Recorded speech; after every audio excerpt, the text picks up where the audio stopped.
Je m'appelle Rogi Mal. Je suis étudiante en géographie à l'université Cheikh Anta Diop de Dakar.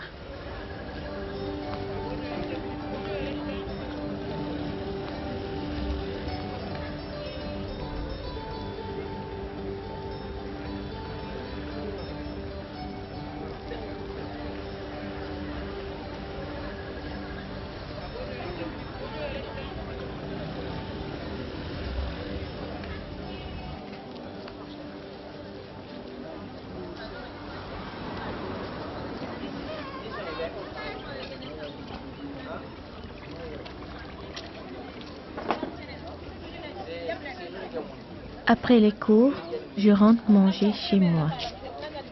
À l'université, il y a certes des restaurants, mais je préfère cuisiner moi-même ce que je mange.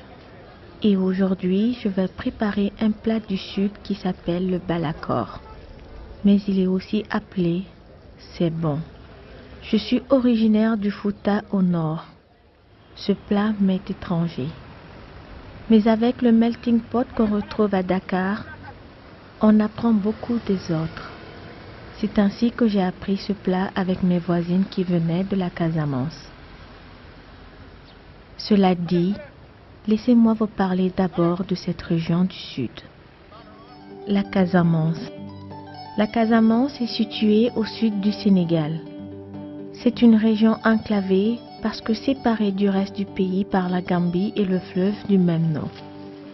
Ici, la forte pluviométrie favorise une diversité naturelle, ce qui fait d'elle le grenier du Sénégal.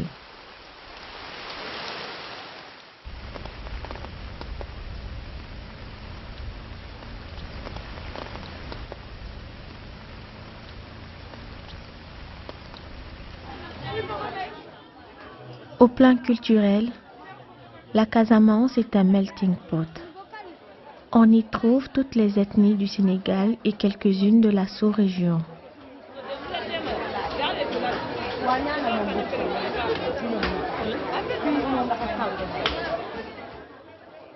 Un brassage culturel qui constitue une richesse inestimable pour cette population, dont la plupart parlent au moins deux langues nationales différentes.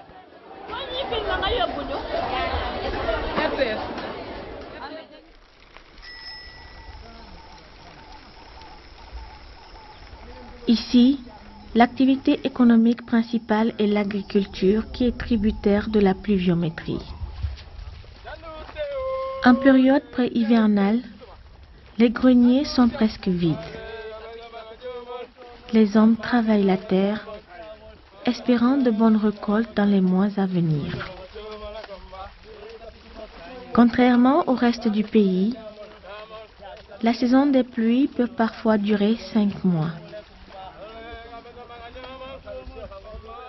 En attendant, comment faire pour maintenir les forces des bras valides qui travaillent toute la journée?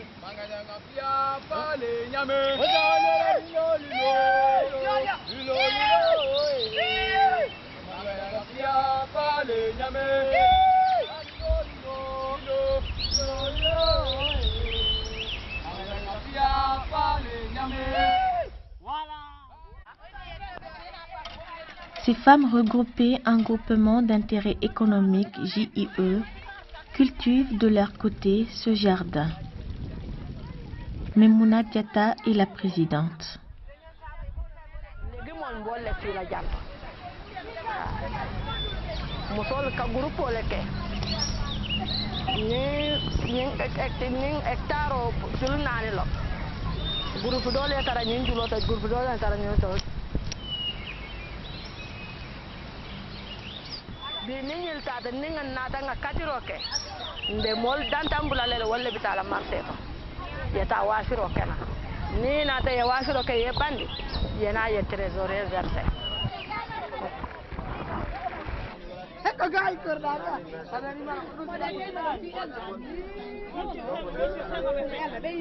Grâce à la commercialisation des produits locaux, les marchés hebdomadaires constituent un véritable pôle de transit des produits entre le nord et le sud du pays.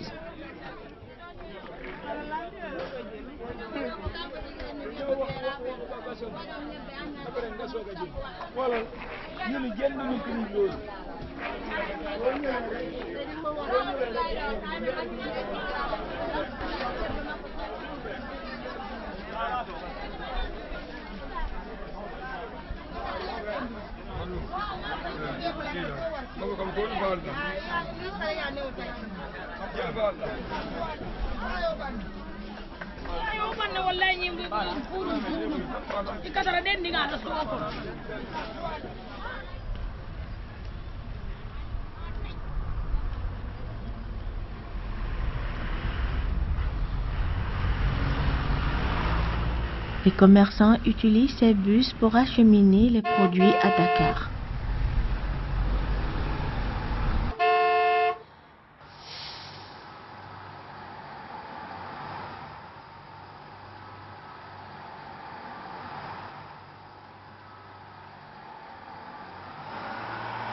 Aujourd'hui, ce plat peut être préparé à n'importe quelle période de l'année.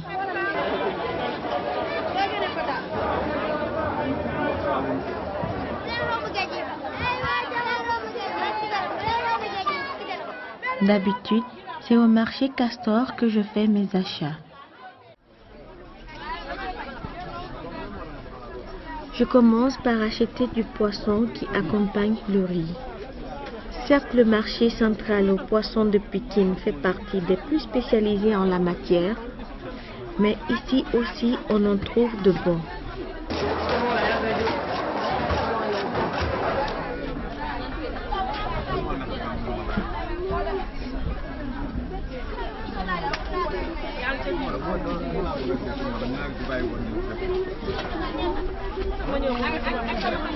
Le poisson fumé, par contre, n'est pas obligatoire, mais il enrichit davantage le plat.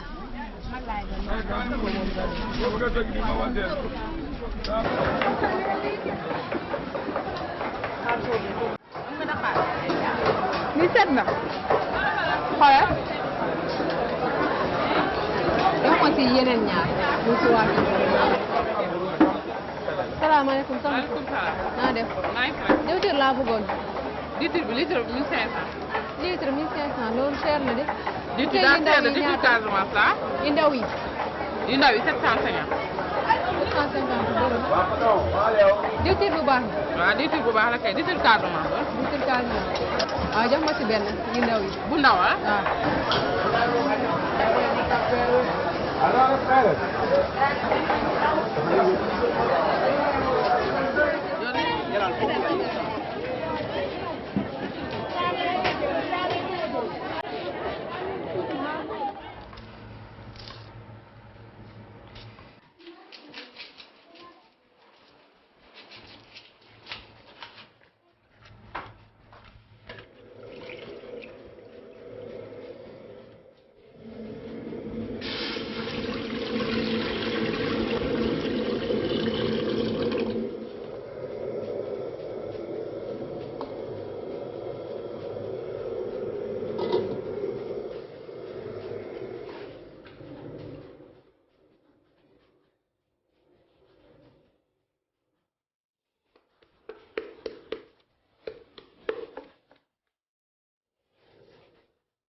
Le balakor est un plat appétissant et nourrissant de la Casamance qui se prépare principalement en pays Diola. Un vieux plat de grand-mère qui se prépare très facilement avec des condiments de base. Hadi kaay lakkal ma sama jën bi.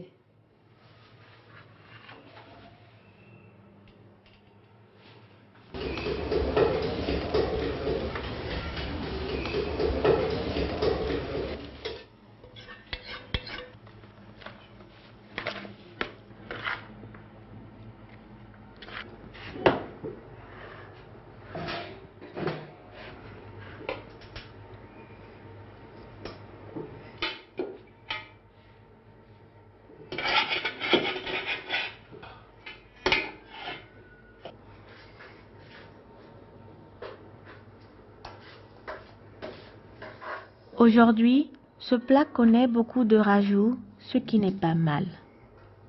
Mais voilà comment le faisaient les vieilles dames. Ibrahima kan moo la wax Thiam nga sant loo doon seet way sant Thiam.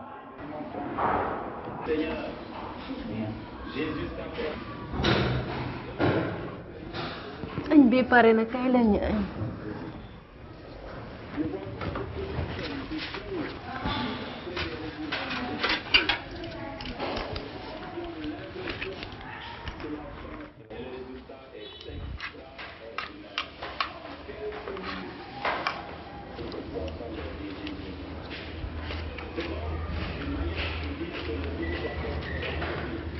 añ bi neex na ah. lii mooy balakor joolaay koy togg ca Casamance. moo tax joolaay buri doole. J'espère que vous avez compris pourquoi le balakor est aussi appelé c'est bon.